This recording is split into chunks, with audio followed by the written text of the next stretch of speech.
está dentro del texto, fue el versículo que leí, último versículo de la semana pasada. Dice, todo lo que hacéis, sea de palabra o de hecho, hacedlo en nombre del Señor Jesús, dando gracias a Dios Padre por medio de Él.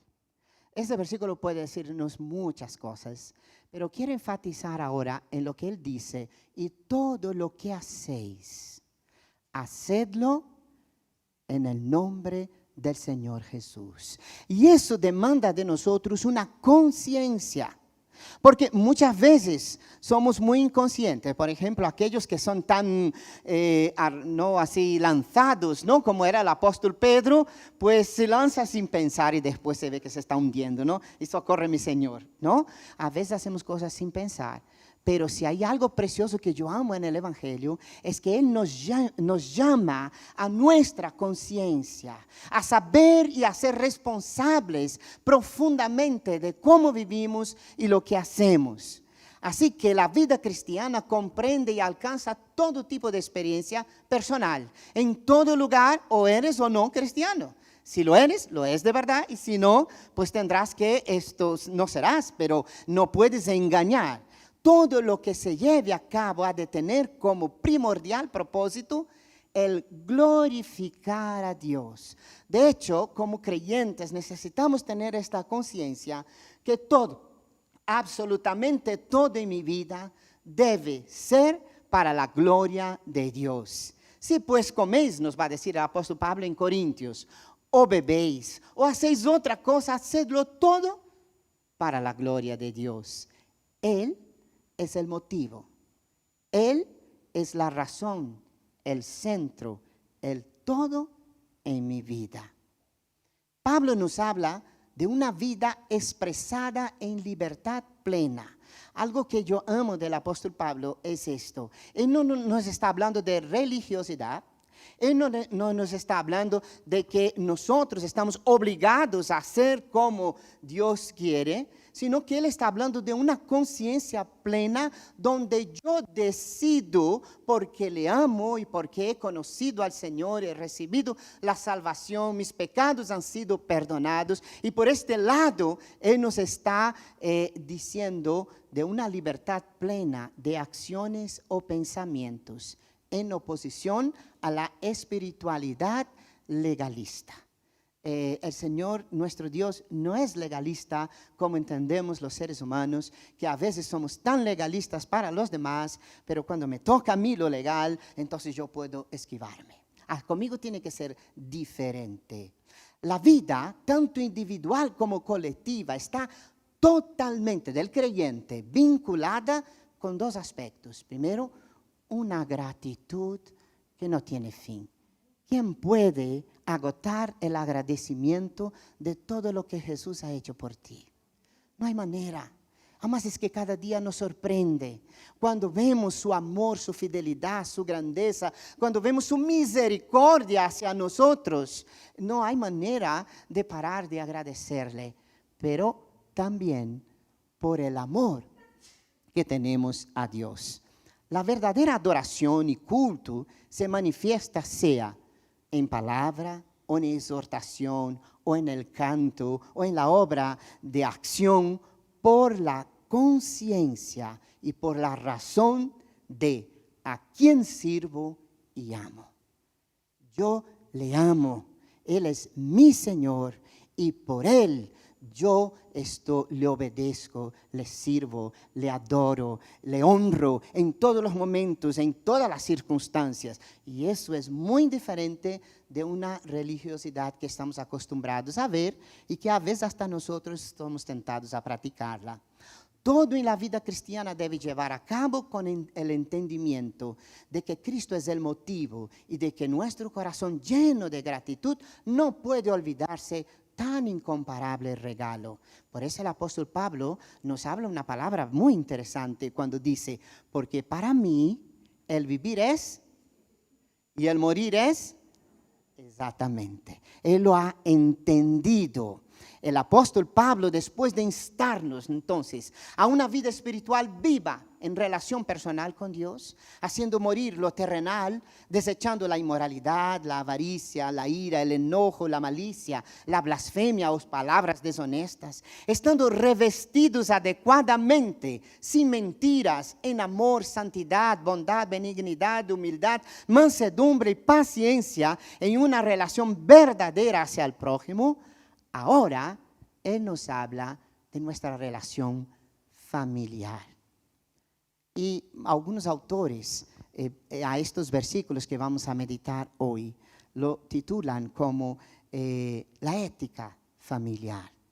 ¿Cómo está vuestra familia? Es algo interesante y a veces necesitamos pensar. Casadas, estad sujetas a vuestros maridos como conviene en el Señor. Maridos, amad a vuestras mujeres y no seáis ásperos con ellas, dice el texto, ¿no? Hijos, obedeced a vuestros padres en todo, porque esto agrada al Señor.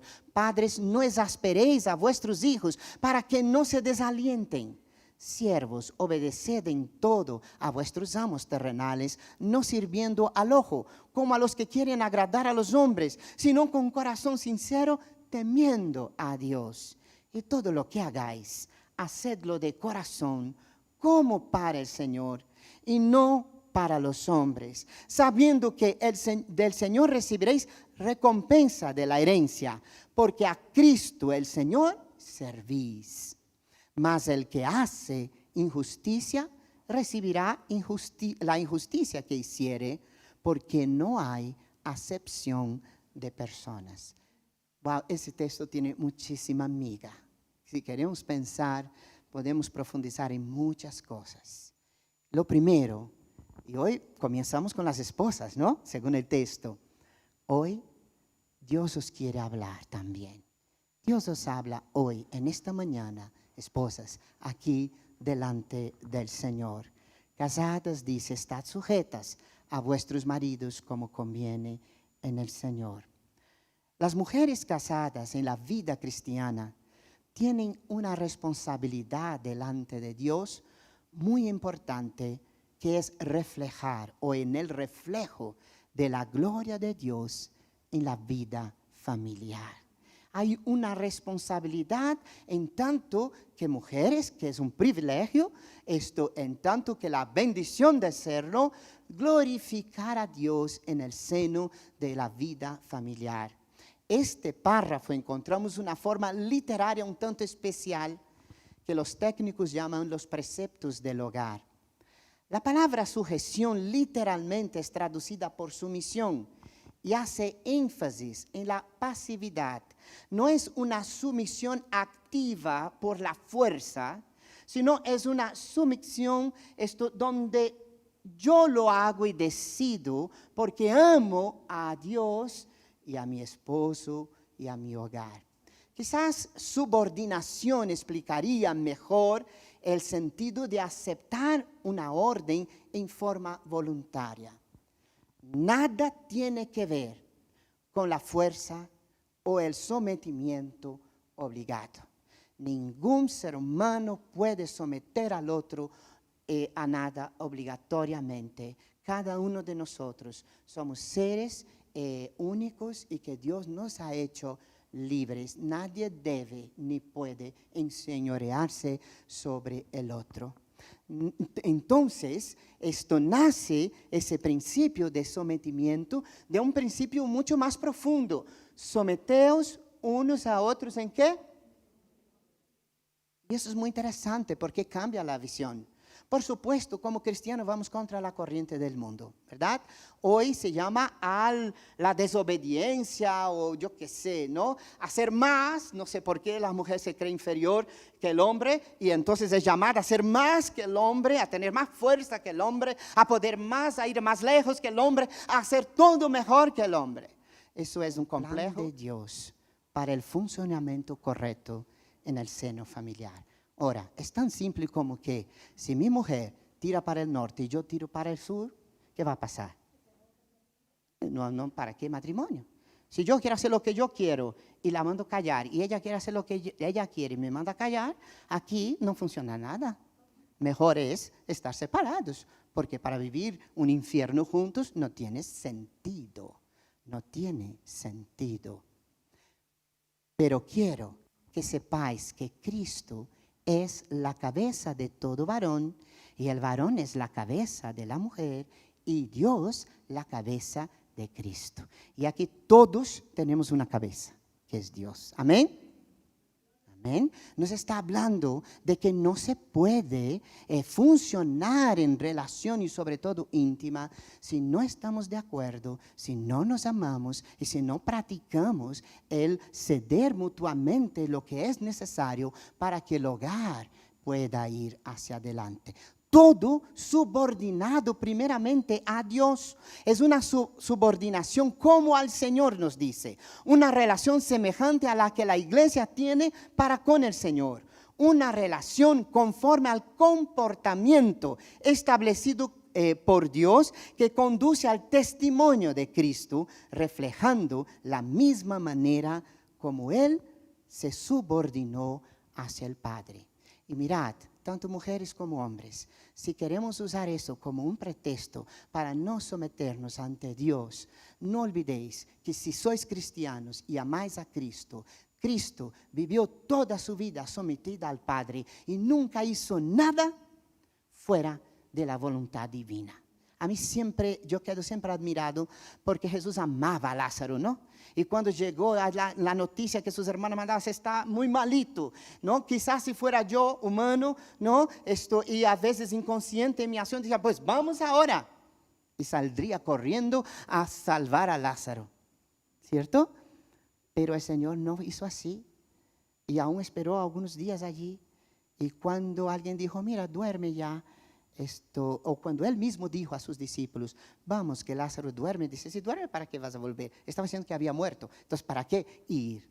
Pero Él fue en el momento que Dios le había dicho. Y cuando Él ora, Él dice, Padre, tú me oyes siempre, y como ahora me has enviado aquí para que ellos crean, yo digo, Señor, en fe en ti o en confianza en ti, Lázaro sale de esta tumba, y Lázaro sale, ¿no? Porque la subordinación debe ser una realidad en la vida del cristiano, porque es ella que nos conduce al testimonio real de Dios. Por eso el apóstol Pedro, nos dice en 1 de Pedro 3:1, asimismo vosotras mujeres estad sujetas a vuestros maridos, para que también los que no creen a la palabra sean ganados sin palabra por la conducta de sus esposas. Nada tiene que ver con inferioridad, disputas, competición o importancia. Simplemente esta es la forma viable y perfecta de seguir adelante en unidad dos personas, ¿sí? Porque hablamos mucho de ese texto en matrimonios, ¿no? En Amós 3:3 dice, andarán dos juntos si no estuvieren de acuerdo. ¿Cuál es la respuesta obvia? No. También, por eso Génesis 2:24 nos va a decir, por tanto dejará el hombre a su padre y a su madre y se unirá a su mujer y serán ¿qué?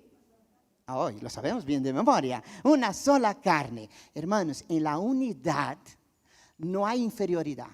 Si es uno, no hay inferioridad. Todo es uno, todo es importante, todo tiene sentido y todo coopera para el bien.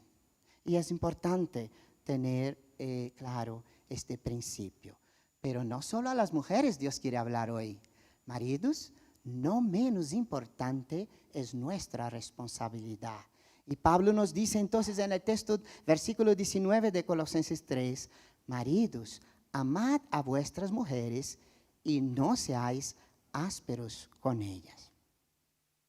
Si a las esposas se demanda subordinación a nosotros y a nosotros se demanda amor, que es el vínculo perfecto. ¿Os acordáis? Hemos leído la semana pasada ese versículo.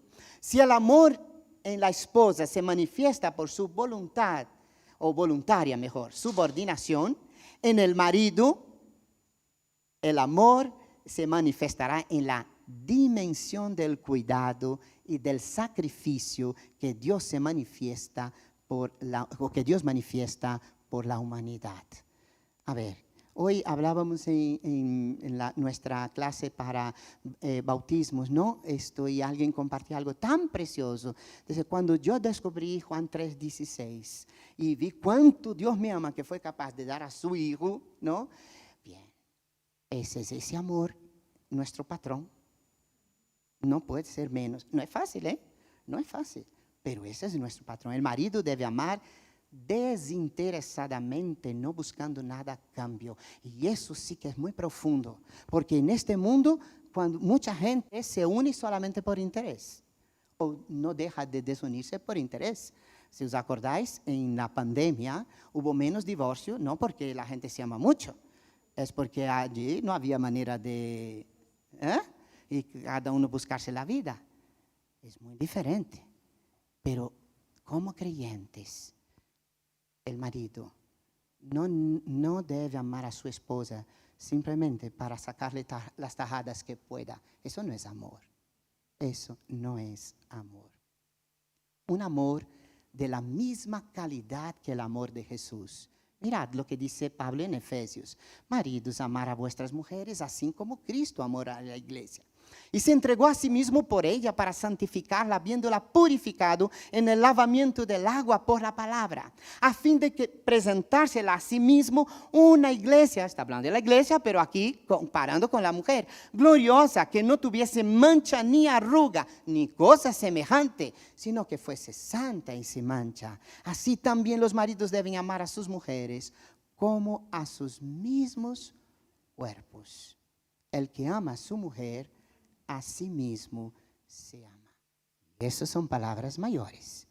Reconociendo a su esposa creyente como coheredera de la gracia de la vida. Y a mí me encanta ese versículo, por eso lo he puesto aquí. Dice, vosotros maridos igualmente vivid con ella sabiamente, dando honor a la mujer como a vaso más frágil y como a coherederas de la gracia de la vida, para que vuestras oraciones no tengan estorbo. Y quiero señalizar en ese momento que ellas son coherederas. Igual que tú, el precio que Jesús pagó por ellas, pagó por ti. ¿Quién va a hablar de superioridad e inferioridad en esta realidad? En el amor del esposo es que los hijos aprenderán del amor de Cristo. Este amor no debe de crecer, sino que debe aumentar con el tiempo. Un amor verdadero y dispuesto a disculpar, a perdonar, a soportarse mutuamente. La verdadera relación matrimonial se fundamenta en el amor desinteresado de ambos cónyuges, ¿cierto? Ese amor que viene y supera todo amor humano, que es el amor de Dios.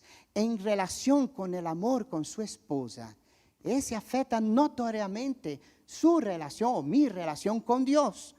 No tendrá sentido orar a Dios si esto no es una realidad. Nos enseña a no ser áspero. Una tendencia masculina es ser áspero. Y la Biblia dice, cuidado, ¿no? No es fácil a veces mantener la dulzura, pero necesitamos entender y practicarlo en nuestra vida. El verdadero amor evitará de que uno quiera dominar sobre su esposa. Eso no es lo que Dios dice. Ella no es tu sierva o no es mi sierva, sino es nuestra compañera, la que nos complementa o completa y nuestra ayuda idónea. Pero he aquí, hay una segunda demanda y es el trato. Debe ser amable, condescendiente. El esposo que ama y trata a su esposa con amor, dignidad, reconociendo su valor y su necesidad de respeto y cuidado, principalmente porque se trata del mayor regalo que Dios te ha hecho o te hizo. ¿Sí? Tampoco es solo a los maridos y a las esposas que Dios quiere hablar hoy, a los hijos. Y todos somos hijos, o hay muchos hijos aquí, ¿no? Creo que todos hemos sido hijos en algún momento de nuestros padres, ¿verdad?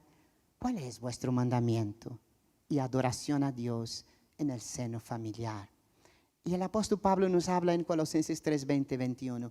Hijos, obedecer a vuestros padres en todo, porque esto agrada al Señor. Padres, no exasperéis a vuestros hijos para que no se desalienten. Interesante ese texto, esos dos versículos. El principio de vida y de la ética cristiana alcanza a todos los miembros de la familia, no se escapa a nadie, ¿cierto? Como hijos, el apóstol nos reclama obediencia a nuestros padres en todo. Escuchar, obedecer, someterse, diría yo incluso honrarlos. Esta enseñanza es repetida en muchos lugares de la palabra de Dios. Podríamos comenzar por los mandamientos y vamos a ver en todos los lugares cuando ellos nos hablan de la obediencia, el respeto hacia los padres. Por supuesto, esta enseñanza está dirigida a los creyentes, que salimos del reino de la desobediencia para el reino de la obediencia. ¿Por qué digo eso? Hay un versículo para mí, muy revelador. También debes saber esto. El apóstol Pablo hablando a Timoteo en su segunda epístola, que en los últimos días, postreros días, vendrán tiempos peligrosos, porque habrá hombres amadores de sí mismos, avaros. Está hablando de seres humanos, hombres o mujeres, vanagloriosos, soberbios, blasfemios, desobedientes a los padres, ingratos, impíos. Esa es la ley del mundo, pero no debiera tener nada que ver con nosotros. La obediencia es amplia, dicen todo, es una obediencia continuada, no ocasional, no cuando me da la gana, cuando yo pienso que, vale, ahora, hoy por no fastidiarte te obedezco. No es así. Esto no es ocasional, implica una sujeción en lo que tiene que ver con la vida familiar.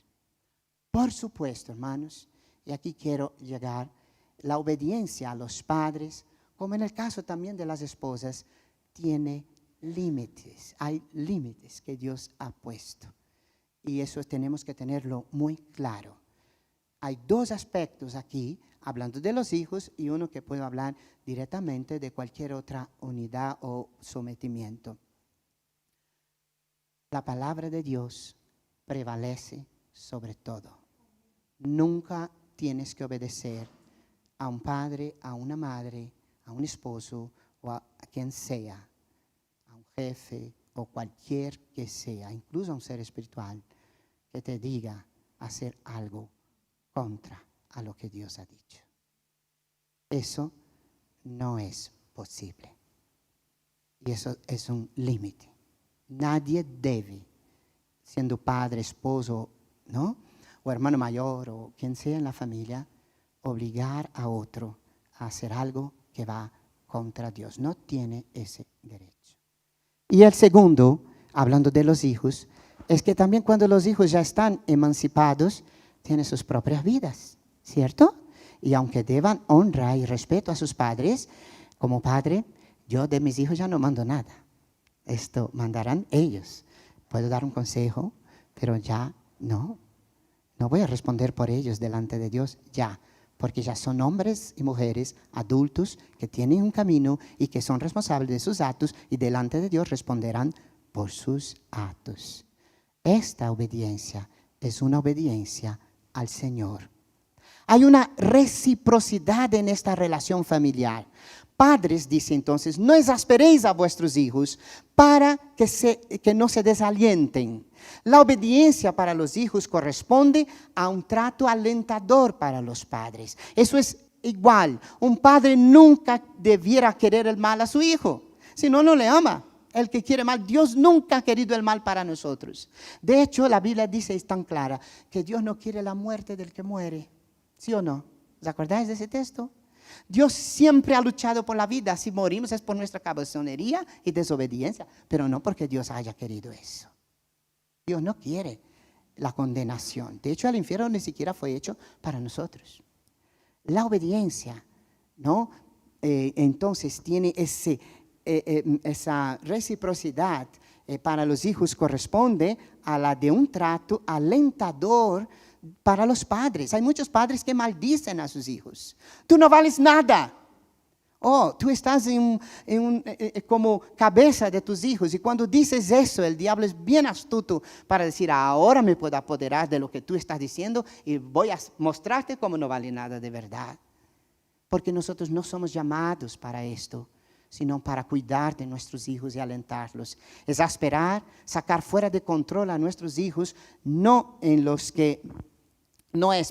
que nos exige a los padres, lo que Dios nos exige a los padres. Padres que se imponen a los hijos sin razones que lo justifiquen, padres que anulan la voluntad de sus hijos y les fuerza actuaciones contradictorias, generan problemas e irritabilidad. Un padre no es el jefe, sino un conductor que conduce a su propio ejemplo. No está para mandar, sino para alentar, formar, marcar positivamente la vida de sus hijos. Todos podemos equivocarnos. Yo me he equivocado con mis hijos y muchas veces tuve que pedirles perdón amargamente, avergonzadamente, y debemos aprender a pedir perdón cuando esto ocurra. Así que, última parte, Él nos va a hablar en la familia de la ética entre amos y siervos. Y comienza por esclavos, por eso está en el seno de la familia, porque muchos esclavos vivían familiarmente en las casas en aquel momento. Hoy no es nuestra sociedad, por lo menos aquí, por lo menos legalmente no hay esclavos, aunque de vez en cuando nos sorprendemos por la montón de esclavitud que hay, ¿no? Pero esto en principio, las leyes no defienden esta idea. Y dice, siervos, está hablando de esclavos, obedeced en todo a vuestros amos terrenales, no sirviendo al ojo, para que todo el mundo lo vea, sino como los que quieren agradar a los hombres, sino con corazón sincero y temiendo a Dios. ¿Veis? Una y otra vez Él vuelve a una realidad, como al Señor, considerando quién es Dios, temiendo a Dios. No está diciendo del miedo, sino el respeto que Dios tiene por quien Él es en nuestras vidas. Entonces Pablo se dirige por último a aquellos que trabajan a veces incluso como siervos o esclavos. El esclavo no tenía derechos personales, sino lo que el dueño le daba. En multitudes de veces eran tratados con injusticia. Y aunque tenían que obedecer a sus amos, porque ese era el principio, Pablo no está a favor de la esclavitud, ¿vale? Ni la defiende, ni Dios jamás quiso la esclavitud para ningún ser humano.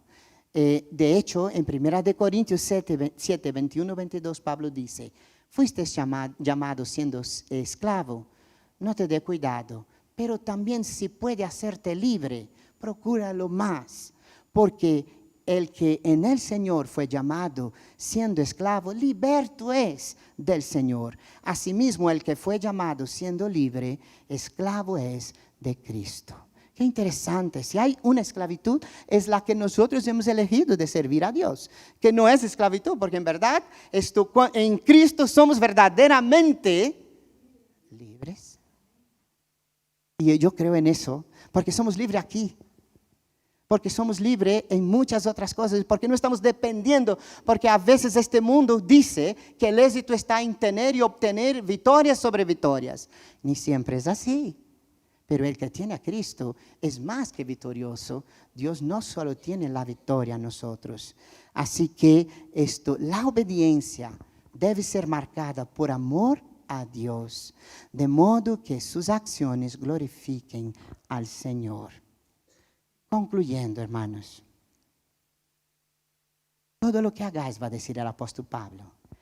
Primero dice, hacedlo de corazón.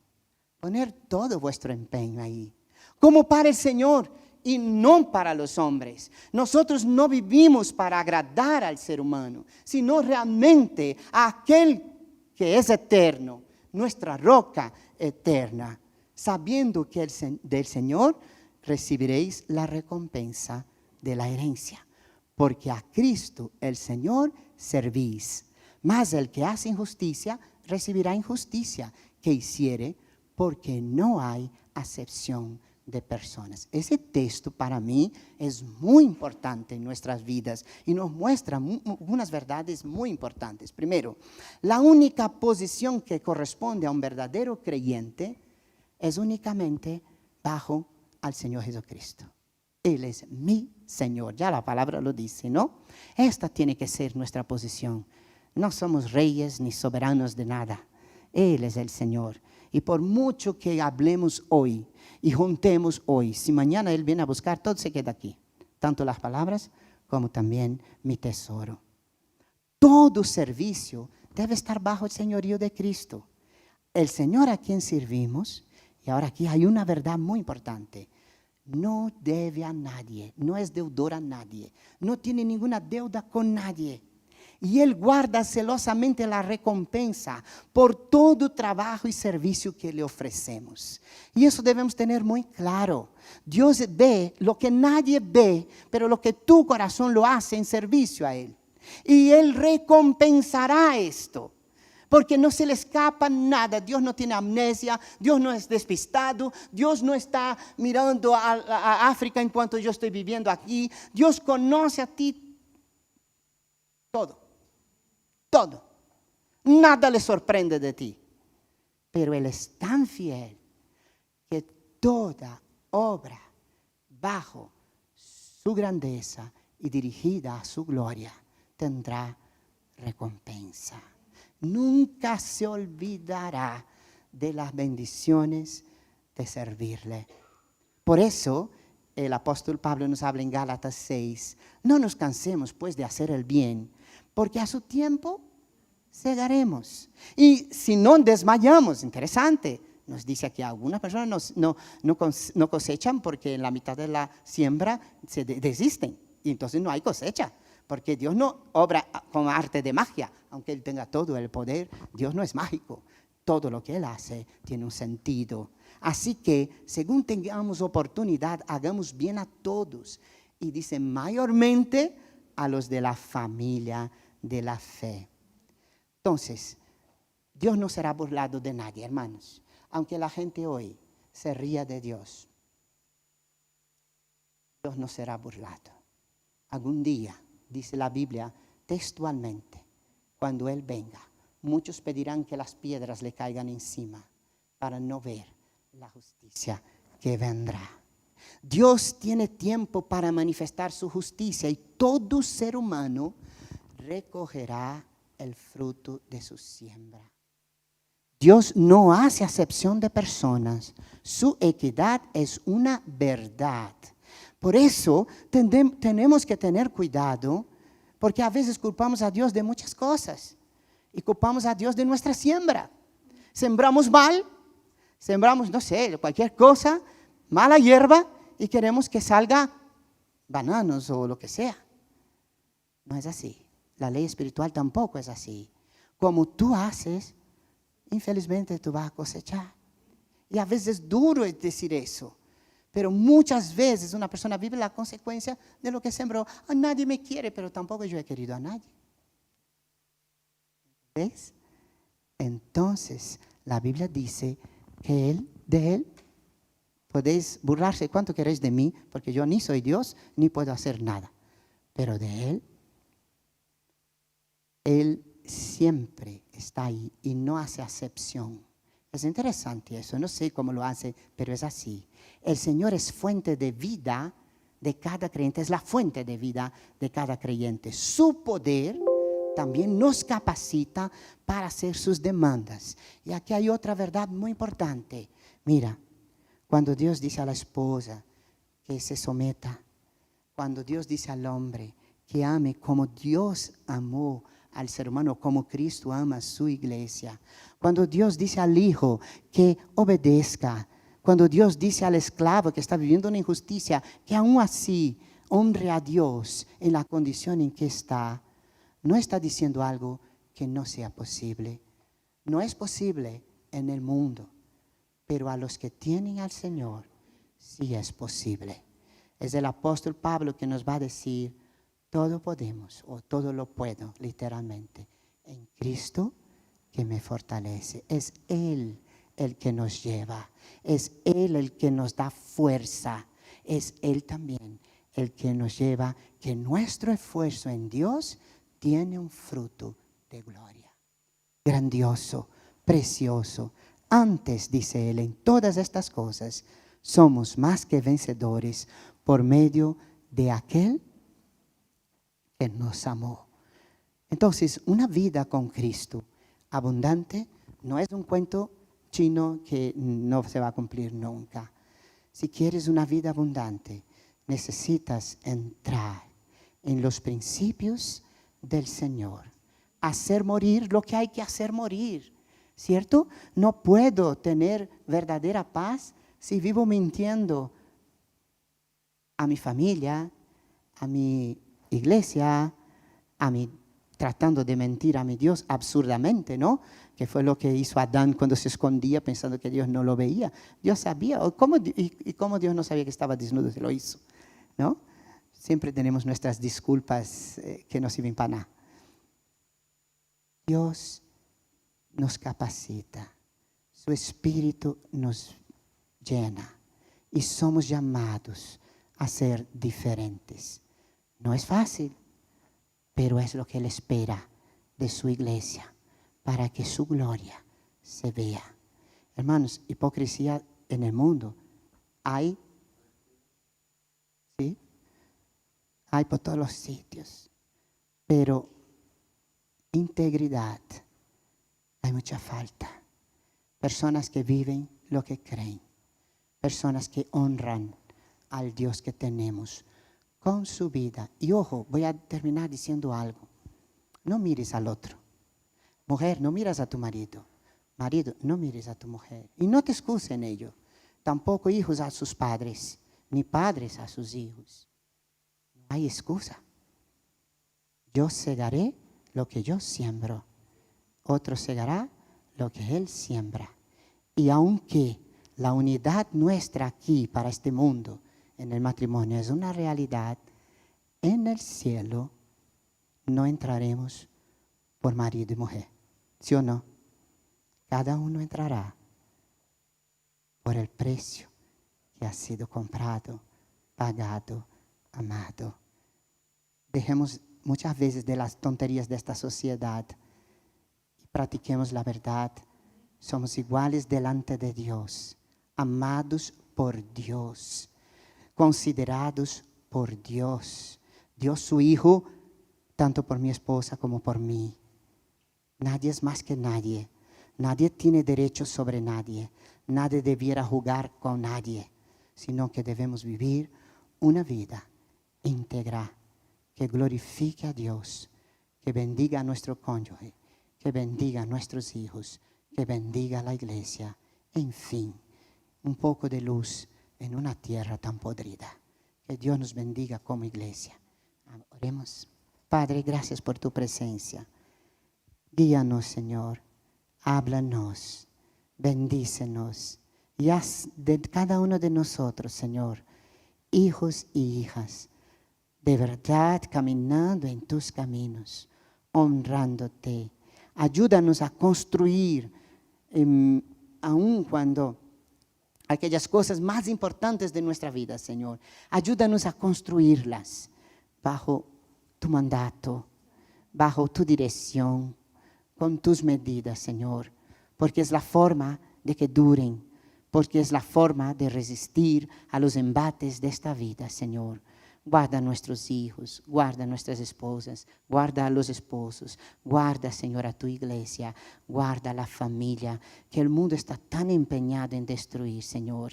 El mundo está empeñándose en destruir completamente los valores que funcionan en nombre de una libertad que esclaviza.